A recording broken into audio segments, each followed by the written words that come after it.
जो इहलोक परलोक के सारे भोगों का प्रभु में समर्पण कर देते हैं, तो उनके ऊपर ऐसी विशुद्ध कृपा होती कि बिना साधन के पूरे पूरे का पूरा परिवार परम पद का अधिकारी हो जाता है। एक महाभागवत अनन्य भक्त श्री चंद्रहास महाराज, उनके पावन चरित्र का अपने लोग श्रवण करते हैं। इससे भक्ति बहुत घनीभूत होती है। भगवान व्यास देव जी ने इस महान पावन चरित्र की रचना करके फलस्तुति में लिखा है, जो चंद्रहास जी के चरित्र का श्रवण और मनन करेगा उसके हृदय में हरि चरणों में अमोघ प्रीति हो जाएगी, अनन्य भक्ति हो जाएगी। चंद्रहास जी केरल देश में एक परम मेधावी सुधार्मिक नाम के राजा राज्य करते थे। धर्म पूर्वक चलना, प्रजा का पालन करना और भगवान नाम जप करना, शास्त्र विधि से बिल्कुल कभी प्रतिकूल एक भी आचरण जीवन में नहीं किया। तो उनके यहां महाभागवत चंद्रहास जी का प्रादुर्भाव होता है। भगवान के भक्तों का जिस कुल में प्रादुर्भाव होता है, वो कुल, वो ग्राम, वो नगर, वो देश परम पूजनीय हो जाता है। महाप्रभु चैतन्य देव जब ईश्वरपुरी जी के गांव से गुजरे, पता चला यह ईश्वरपुरी जी का गांव है, उनके शरणागत मंत्रदाता गुरु ईश्वरपुरी जी, तो उस गांव की परिक्रमा करके रज में लौट रहे थे और कहते जा रहे थे कि इस गांव का कुत्ता भी हमारे लिए भगवान के समान पूजनीय, क्योंकि मेरे गुरुदेव का प्रादुर्भाव इस नगर में हुआ और वहां के लोगों की चरण लेकर के माथे पे धारण करते। नाम प्रसंग कहे तू उपदेश, जहां या धर्म धन्य सो देश, धन्य सो कुल जेहि जन्म भयो, धन्य सो तात धन्य सो माए। माता पिता कुल परिवार 21 पीढ़ियां तर जाती है यदि भगवान का महाभागवत कोई भक्त पैदा हो जाए। ये महाभाग्यशाली मूल नक्षत्र में प्रकट हुए। लौकिक में अमंगल माना जाता है और भाव में देखो तो मूल कौन है? नक्षत्र भगवान। ऊर्ध्वमूल मधा शाखा सत्यम प्राहुरव्यम, सबके मूल कौन है? श्री भगवान। किस नक्षत्र में पैदा हुए? मूल में, भगवत स्वरूप। और लोक में माना जाता है कि मूलन में पैदा हुआ है लड़का, अमंगल है, कुछ नष्ट ही होगा, संसार बड़ा विचित्र है। और प्रमाण भी दे देते हैं प्रभु की लीला ऐसी कि उनके रहस्य को ना जानने के कारण प्रमाण भी ऐसे प्रकट हो जाते हैं कि हाँ मंगल देखो हुआ ना। इधर बधाई प्रारंभ है कि राजकुमार का प्रादुर्भाव हुआ है। जैसे गोस्वामी जी जन्मते ही श्री मुख से उच्चारण किया राम। हो बालक रोते हैं, गोस्वामी जी रोए नहीं थे, प्रकट हुए तो बोले राम। चंद्रहास जी प्रकट हुए तो बोले कृष्ण। जैसे बालक रोता है ऐसे उनकी आवाज में कृष्ण कृष्ण। बड़ा आनंद हुआ सुधार्मिक राजा को कि हमारे कोई महाभागवत पधारा है, क्योंकि ये भजन करके पूर्व जन्म में ऐसी भागवती की स्थिति प्राप्त की कि अबोध अवस्था में ही श्रीमुख से कृष्ण नाम निकल रहा है। आनंद उत्सव मनाया जा रहा है। राजा है, राजकुमार प्रकट हुआ और दूसरी बात वो स्वयं भक्त हैं और भगवान का ऐसा भक्त जो जन्म लेते ही कृष्ण नाम उच्चारण किया। ये आनंद ज्यादा दिन टिका नहीं। रोज बधाइयां हो रही, आनंद उत्सव मनाए जा रहे। शत्रु पक्ष के राजाओं ने मिलकर कहा यही अवसर है, आक्रमण कर दिया जाए और केरलाधिपति का सब पूरा महल घेर करके कोई एक भी न बचने पावे। शत्रु पक्ष के राजाओं ने घेर लिया, आसपास से राजा और सैनिकों ने घेर लिया। अब वो असावधान थे, आनंद में पुत्र हुआ है, बधाइयां, कोई संभावना ही नहीं थी। गुप्त रूप से शत्रु पक्ष के राजाओं ने आक्रमण करके घेर लिया। अब राजाओं की कई सेनाएं और इनकी असावधानी पूर्वक आनंदमयी वृत्ति में कोई पहले से पता हो तो तैयारी करते, तत्काल आक्रमण को रोकने का प्रयास किया पर असफल है। इनके सैनिक भी मारे गए, राजा भी मारे गए, राजमहल को घेर लिया गया, कोई भी एक भी बच के न जाने पावे। तो राजमाता जिनसे चंद्रहास जी का प्रादुर्भाव हुआ था, उन्होंने धाय मां को कहा कि मेरे पुत्र को बचाने में तुम समर्थ हो, मेरे तो प्राण नहीं बचेंगे, अगर ये लोग नहीं मारते तो मैं अपने पति के शव के साथ सती हो जाऊंगी। पहले ऐसी धार्मिक निष्ठा माताओं बहनों में होती थी कि धाय मां ने विचार किया कैसे बचा सकती हूं, आसपास तो सब सैनिक घेरे हुए हैं। तत्काल उसने विचार किया कि अगर हम इनको राजकुमार की तरह ले जाती है तो हमें भी मारा जाएगा और इनको भी मारा जाएगा। देखो कितनी विपत्ति जन्म लेते हैं। कोई प्रश्न कर सकता है कि महाभागवत जिनके घर में प्रकट हो तो वहां धन वैभव सुख संपत्ति बढ़नी चाहिए, यहां तो जन्म से ही जैसे वहां माता पधारी, ये क्या है? तो श्री भगवान स्वयं कह रहे हैं, हे अर्जुन, मैं जिस पर बहुत प्रसन्न होता हूं। आप अपने ऊपर भगवान को बहुत प्रसन्न करना चाहते हैं? बहुत प्रसन्न करने में ये है, देख लो, कह रहे जिस पर मैं बहुत प्रसन्न होता हूं सबसे पहले उसका ऐश्वर्य नष्ट करता हूं। फिर क्या करता हूं? फिर बंधु बांधवों का, फिर क्या करता हूं? असाध्य रोग उसके शरीर में। बोले महाराज जी तुम प्रसन्न हुए हो कि पूरे के पूरे नाराज हो गए हो? बोले यही मेरी प्रसन्नता है। क्या? माया का नाश। अब एकमात्र भरोसा केवल भगवान का, दूसरा कोई। ये सबको पसंद नहीं आएगा। सब तो उस भगवान की भक्ति चाहते हैं कि अगरबत्ती धूप बत्ती तन मन धन सब तेरा, स्वामी क्या लागे मेरा, पर अंदर से कह रहे सब तन मन धन सब मेरा, क्या लागे तेरा।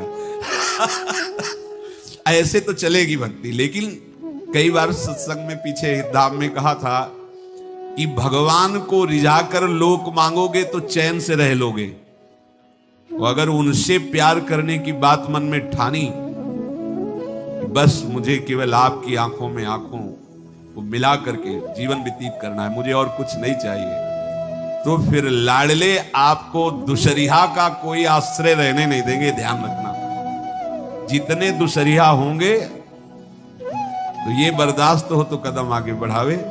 बहुत प्रसन्न हो जाओ ठाकुर हम पे तो कह रहे यस्य तुष्टो हम पार्थ वित्तम तस्य हराम्य हम करोमि बंधु विच्छेदम सच कष्टेन जीवती। जितनी श्वासें रहेंगी भयंकर कष्ट मैं उसको व्यतीत करने के लिए दूंगा। ये दंड नहीं है, ये पुरस्कार है। अनंत जन्मों का हिसाब बराबर करके कहीं इसकी वृत्ति मेरे से हट न जाए, ऐसे घेरे में डाल के अखंड चिंतन करवा के सजयति जयति जग उच्चर।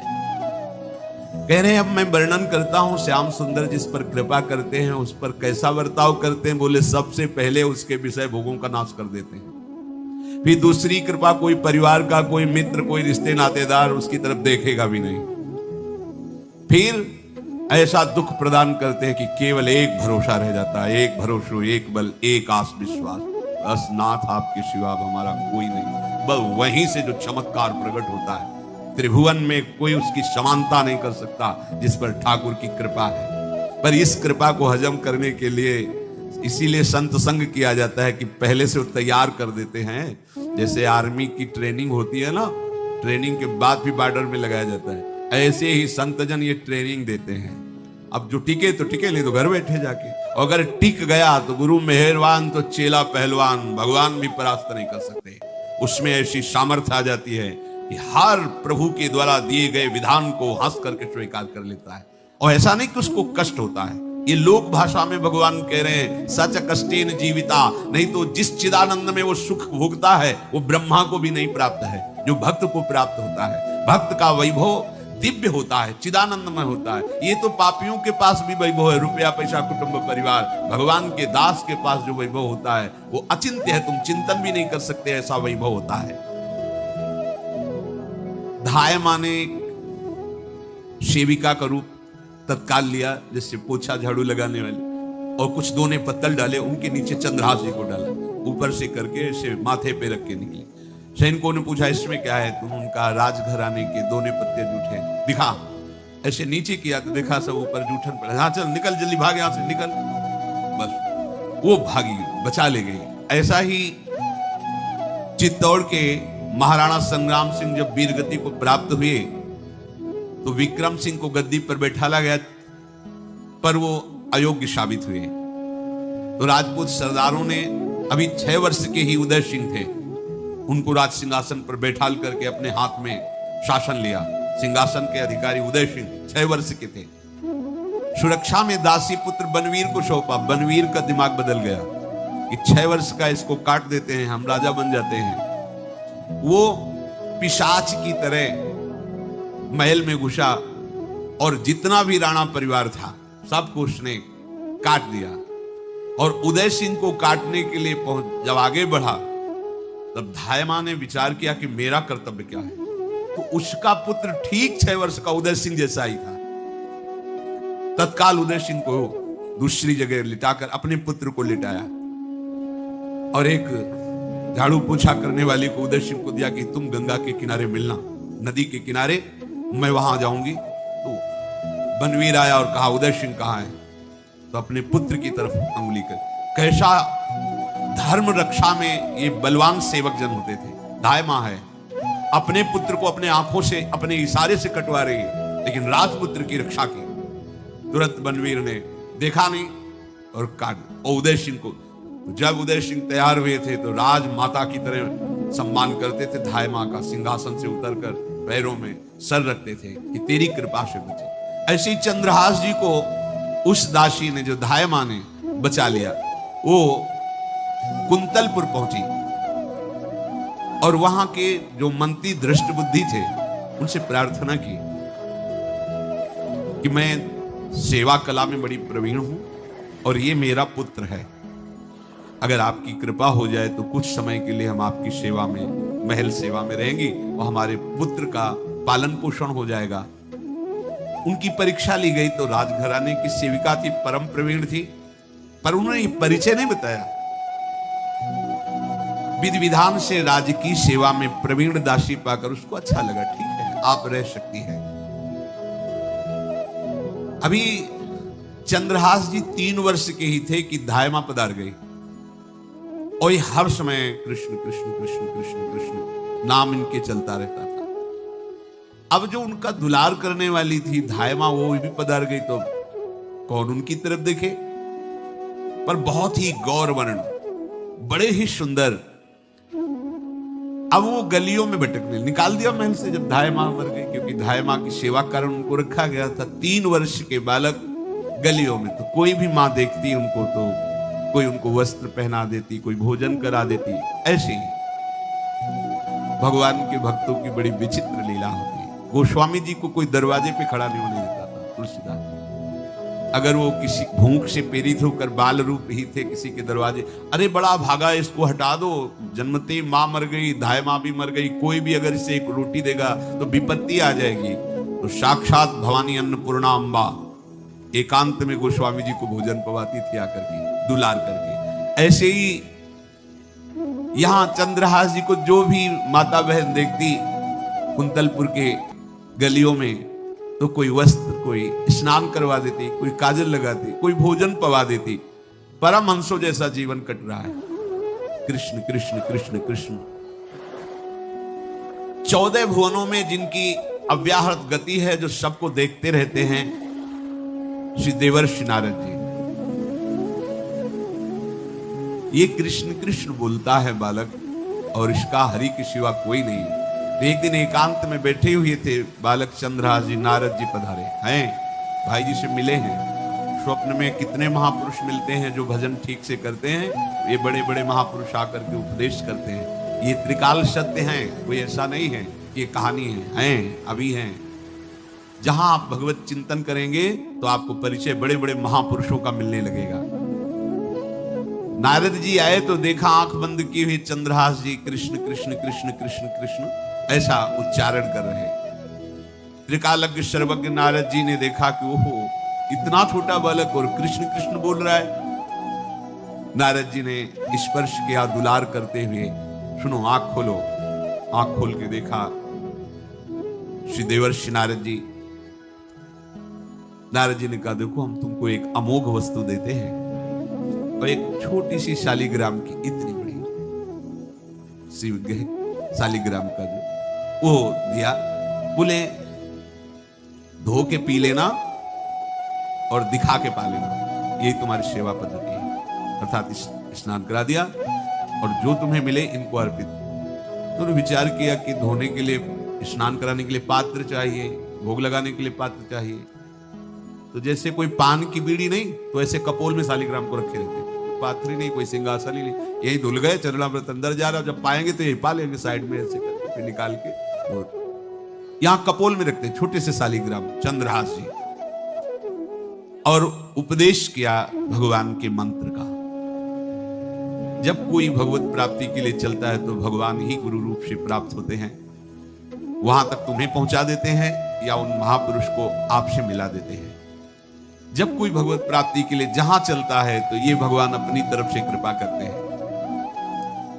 ये दृष्ट बुद्धि के जो महल में धायमान ने इनका आश्रय स्वीकार करवाया था, उसके एक पुत्र थे मदन जी, वो बड़े भागवत थे, और एक पुत्री थी जिसका नाम था विषया, वो बड़ी सुंदर थी, अभी छोटी अवस्था की थी। मदन जी का स्वभाव था भक्तों को भोजन पवाना। जो भगवत भाव के जन होते हैं उनके हृदय में ऐसा उत्साह होता रहता है कि जो वैष्णव है, संत जन है, इनको भोजन पवाने का मतलब श्री भगवान को भोजन पवाना। भक्तमाल में भी वर्णन है कि जैसे गर्भवती मां को आप कुछ भी पवाओ तो बालक की पुष्टता अपने आप होती है, ऐसे संतों के हृदय में भगवान विराजमान प्रकट रूप से हैं। जब हम संतों को भगवत भाव से भोग पवाते हैं तो साक्षात भगवान ही पाते हैं। वो मदन थे भगवत भाव के, तो उन्होंने बुलाया बड़े बड़े भक्तों को और ब्राह्मणों को। जब ब्राह्मण और भक्त पा रहे थे तो खेलते खेलते चंद्रहास जी भी वहीं चले गए और उन्होंने भी वहां प्रसाद पाया। अब बड़े बड़े ब्राह्मणों में एक ज्योतिषाचार्य थे। दृष्ट बुद्धि जी ने हाथ जोड़कर प्रणाम किया और अपने परिवार को प्रणाम करवाया और कहा, यह हमारी पुत्री है। दृष्ट बुद्धि जी ने कहा, आप इसका हाथ देकर बताइए इसको वर कैसा मिलेगा, कैसा ऐश्वर्य होगा। दृष्ट बुद्धि मतलब दुष्ट बुद्धि, ऐसा ही था वो।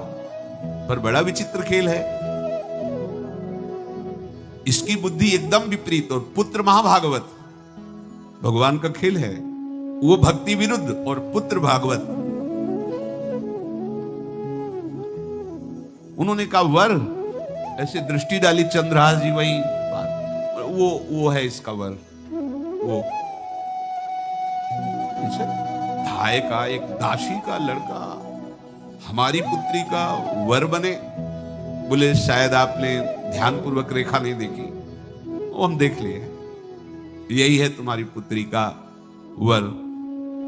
दृष्ट बुद्धि ने विचार किया कि एक भिखमंगा हमारी राजकुमारी पुत्री का दूल्हा बनेगा। पंडित जी को तो दक्षिणा दी, विदा किया और सैनिकों से कहा घर से निकलने न पावे बालक, क्योंकि ज्योतिष पक्की, ज्योतिष शास्त्र सत्य है पर उसका सम्यक ज्ञान होना चाहिए। भला मुझ सम्राट के मंत्री की पुत्री, वो महामंत्री है दृष्ट बुद्धि, और ये एक भिखमंगा कैसे हो सकता है। बड़ा हृदय में जलन हुआ, ये तो बड़ी अपकीर्ति और दुर्भाग्य का विषय होगा, इसी को मरवा डालते हैं, काम खत्म हो जाएगा। निश्चय किया और जल्लादों को बुलाया और कहा, बालक जो पंगत में भोग पा रहा है उसको ले जाओ और जंगल में मार के, और इसका कोई अंग हमें काट के दिखाओ कि हाँ मार, मतलब पक्का मार देना है। क्योंकि वो इतने सुंदर थे, इतने सुशील थे, इतने प्यारे लगते थे कि कोई भी मारने के लिए तैयार। इसीलिए उसने शर्त रखी, इनका अंग काट करके हमको प्रमाण में दिखाया जाए कि मार दिए गए हैं। ततो देवाः स भगवांश् चांडालास्तान् मुमुहत मोहितास्त्वन्त्यजा वाक्य मब्रुवन कीदृशः शिशुः। चांडालों ने हाथ पकड़ा चंद्रहास जी को, चंद्रहास जी का स्पर्श करते हुए उनको ऐसा दुलार होने लगा हृदय में जैसे मां को अपने बच्चे से दुलार होता। स्पर्श करते, दरस परस अघनाश, भक्त का स्पर्श ही पापों का नाश कर देता है। वो दो जल्लाद आपस में कहने लगे, भाई जीवन हो गया लोगों को मारते हुए, कभी कोई पुण्य का काम नहीं। ये देखो भक्त संग का प्रभाव। इस सुकुमार विशाल नेत्र, कैसा सुंदर बालक जो हमारे चित्त को चुरा रहा है, इस दुष्ट बुद्धि मंत्री ने आदेश किया मारने का। भला इससे क्या बिगाड़ा इनका, क्यों मारना चाहता है। देखो वैसे तो माँ पापी है ही है, क्योंकि जल्लाद घर में जन्मे हैं, पूर्व जन्म के पापों के अनुसार इस जन्म में न जाने कितनों को हमने काटा है। पर पता नहीं क्या हो रहा है, मेरे हृदय में ऐसी हिम्मत नहीं आ रही कि इस बालक को मैं मार सकूं। दूसरे ने कहा फिर अगर उसको तुम नहीं मारोगे तो तुम मारे जाओगे, कुछ तो करना पड़ेगा। नहीं नहीं, इस छोटे से बालक से क्या किसी को नुकसान। एकांत जंगल में ले गए और कहा तुम जानते हो हम तुम्हें किस लिए बुलाए हैं। चंद्रहास जी बालक थे, 5 वर्ष की आयु अब हो गई थी। तो उनका मुझे पता नहीं कि आप क्यों लाए हैं। बोले हम जल्लाद हैं, तुम्हें मारने का हुक्म दृष्ट बुद्धि ने दिया है, मारना तो पड़ेगा ही तुम्हें। हमारी इच्छा नहीं कि मारे, पर हम तुम्हें अंतिम बात पूछते, तुम्हें कुछ भी पसंद हो, कुछ भी तो तुम कहो, हम तुम्हारे लिए ला के देंगे। जो तुम्हें चाहिए बोलो, पर हमें वध करना पड़ेगा तुम्हारा। तो उनका मुझे कुछ और नहीं चाहिए, बस थोड़ा सा समय चाहिए। यदि आप मारना ही चाहते हो तो थोड़ा हमारी पूजा है हम कर ले, इसके बाद मार लीजिए। आपको तो बल है, अस्त्र है, मैं तो बालक हूं। उनका हाँ हम तुम्हें समय देते, तुम किसी को पुकार भी सकते हो, जो तुम करना चाहो कर सकते हो। चंद्रहास जी का मुझे मृत्यु का भय नहीं, बस कुछ समय दे दो। पूरा महाभारत हो गया था, टिटिहरी के अंडे नहीं फूटे थे। वही एक टिटिहरी का, तो टिटिहरी एक पक्षी होती है, टे टे करके उड़ती है, तो उसके अंडों के ऊपर एक हाथी का घंटा हुआ, गिर गया। सब पूरा महाभारत में सब नष्ट भ्रष्ट, वो अंडे वैसे सुरक्षित। जो प्रभु भारत युद्ध में राखे भरही अंड, सोई मुंह को राखे जो राखत ब्रह्मांड।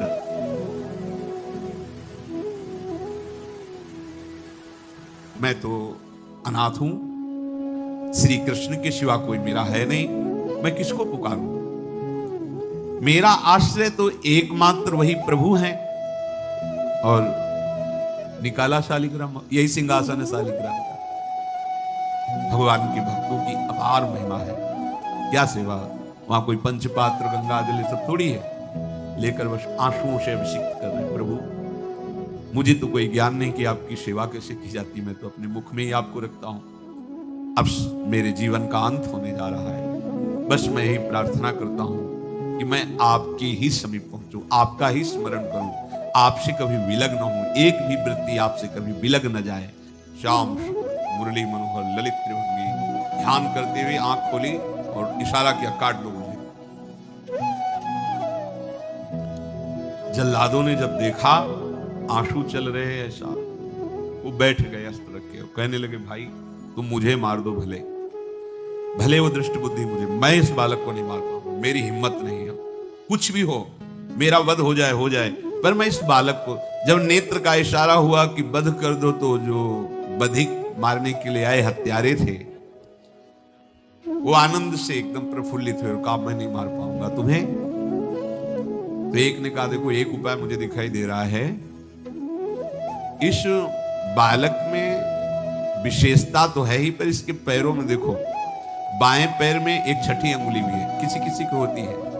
गांव में तो कहते हैं छंगू या छंगा, जिससे होता है ना गांव में, और ये छंगा मतलब 6 अंगुली की। बोले इसको अगर काट लेते हैं तो प्रमाण भी सत्य, जिसकी कसम खवाएगा मैं खा लूंगा कि ये चंद्रहास जी के, और मैं मार दिया। और कौन इस बालक को ढूंढेगा, जंगल में छोड़ देते, अपनी तो सामर्थ्य नहीं। बदिकों ने, जल्लादों ने ऐसा ही किया और जाकर अंगुली दिखा दी, मैं बालक का वध करके आ गया हूं। उनको यह कि लाखों बार इन्होंने वध किया, तो संशय का कोई रिश्तेदार थोड़ी है, वो तो बालक है, उसको मारने में क्या। हाँ ठीक है, मार दिया गया। अब वो जो चले गए तो अंगुली जो कटी थी उससे रक्त प्रवाह हो रहा है। कृष्ण कृष्ण जगन्नाथ वासुदेव जनार्दन, हे कृष्ण हे जगन्नाथ हे वासुदेव हे जनार्दन, ऐसे नाम उच्चारण करते हुए मूर्छित हो रहे हैं चंद्रहास जी। वो छोड़ करके जल्लाद चले गए। चंद्रहास जी भगवान का स्मरण कर रहे हैं, तो जितने जंगल के मृग हैं वो सब मंडलाकार घेर के से। एक हुमा नाम का पंछी होता है, अगर उसके पंखे की छाया पड़ जाए तो चक्रवर्ती सम्राट का वैभव प्राप्त होता है। और वो भीड़ की भीड़ पक्षी आकर चंद्रहास जी के ऊपर ऐसे घेरे हुए हैं। आसपास मृग शावक सब घेरे हुए हैं। बीच में चंद्रहास जी कृष्ण, गोविंद, दामोदर, माधव ऐसे उच्चारण कर रहे हैं। जो भगवान के चिंतन में मगन रहना अपना स्वभाव बना लेता है, तो देखो ऐसे हत्यारों के हृदय में भी दया गई, क्योंकि दया समुद्र भगवान का स्मरण जो करते हैं उनमें ऐसी महामहिम दिव्यता आ जाती है। कोई भी कितना भी निर्दयी हो, अंदर से वो भले जल रहा है द्वेष के कारण, पर कहीं ना कहीं ये द्वेष आंतरिक राग का सूचक है। वो भी भक्त को प्यार करता है, पर भक्ति ना होने के कारण वही उसका राग द्वेष में बदल जाता है।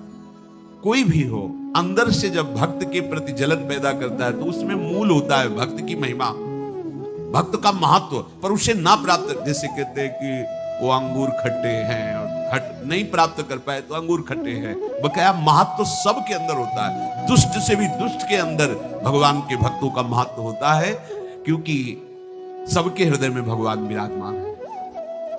अब चंद्रहास जी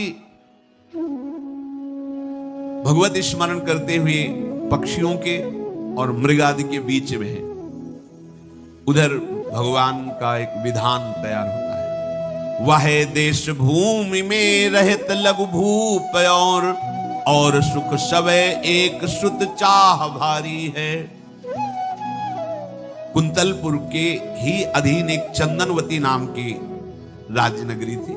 वहां के राजा थे, उनके पुत्र नहीं हो रहा था, तो उन्होंने बहुत से दान पुण्य यज्ञ आदि किए। गृहस्थी धर्म में पुत्र ना होना एक बहुत अमंगल सूचक होता है।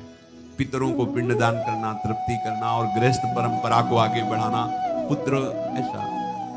और जिसके गृहस्थ धर्म में होते हुए पुत्र नहीं होता, उसे शास्त्रों में लिखा पुत्र नाम के नरक की भी प्राप्ति होती है ऐसे। पर अगर वही गृहस्थ जिसके पुत्र नहीं हुआ और बालकृष्ण को अपना पुत्र मानकर उनकी सेवा करे तो परम पदवी को प्राप्त हो जाए। संतान नहीं हुई तो दोनों विरक्त होकर वृंदावन वास करो, भजन करो, श्री जी को प्राप्त हो जाओ। पर अगर गृहस्थ में है तो पुत्र की कामना बड़े बड़ों को देखी गई, क्योंकि ऐसा सिद्धांत है। जब दशरथ जी महाराज चक्रवर्ती सम्राट, जब उनकी भी बहुत अवस्था हो गई, पुत्र नहीं हुआ तो व्याकुल हो गए। वो वशिष्ठ जी के चरणों में जाके बैठे कि सब कुछ है, पुत्र ना होने के कारण हमारा हृदय व्याकुल रहता है। तो उन्होंने श्रृंगी ऋषि को बुलाकर पुत्रष्टि यज्ञ करवाई, जिससे भगवान 4 रूपों में प्रकट हुए, राम, लक्ष्मण, भरत, शत्रुघ्न। तो कुंतलपुर सम्राट पद, चंदनवती राज्य राजा, जैसे प्रदेश और दिल्ली में बैठे हुए जो प्रधानमंत्री, राष्ट्रपति, वो बादशाह, जो दिल्ली का अधिकार वो बादशाह, और ऐसे छोटे छोटे जो राज्य हैं उनको राजा। तो ये चंदनवती के राजा कर दिया करते थे। प्रत्येक राजा को कर देना होता था, बादशाह को।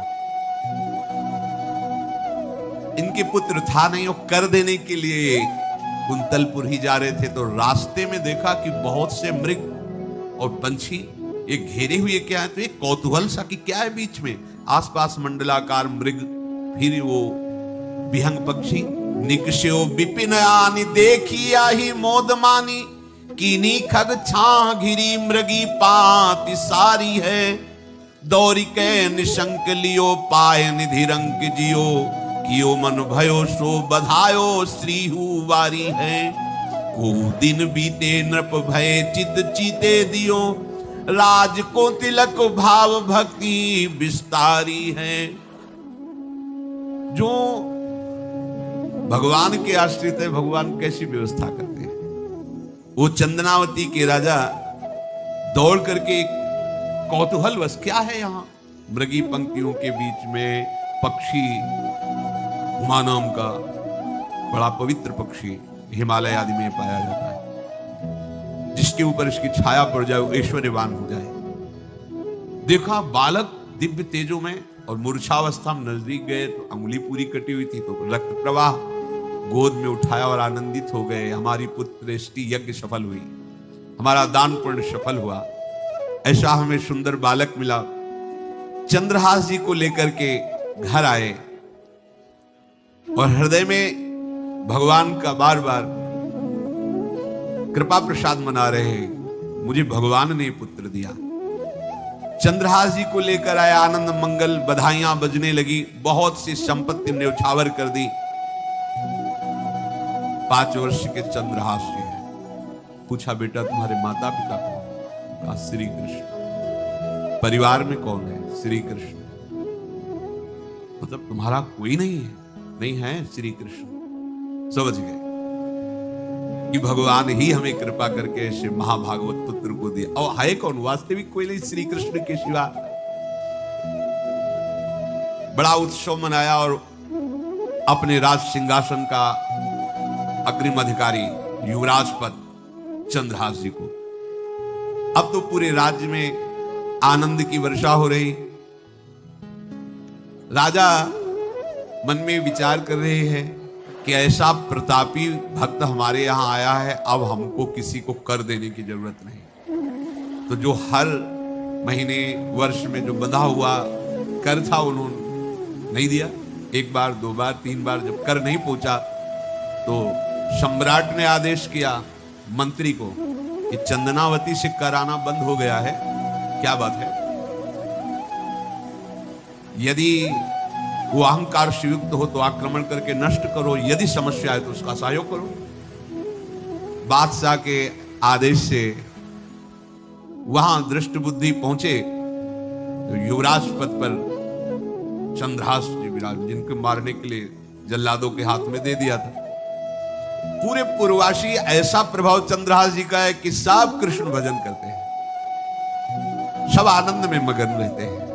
चंद्रहास जी थोड़ा सयाने हो गए थे तो पूर्ववासियों को उपदेश देते, एक बार हमारे राज्य में भोजन पाया जाएगा 24 घंटे में, और सबके घरों से आरती की शंखनाद घंटानाद सुनाई देना चाहिए।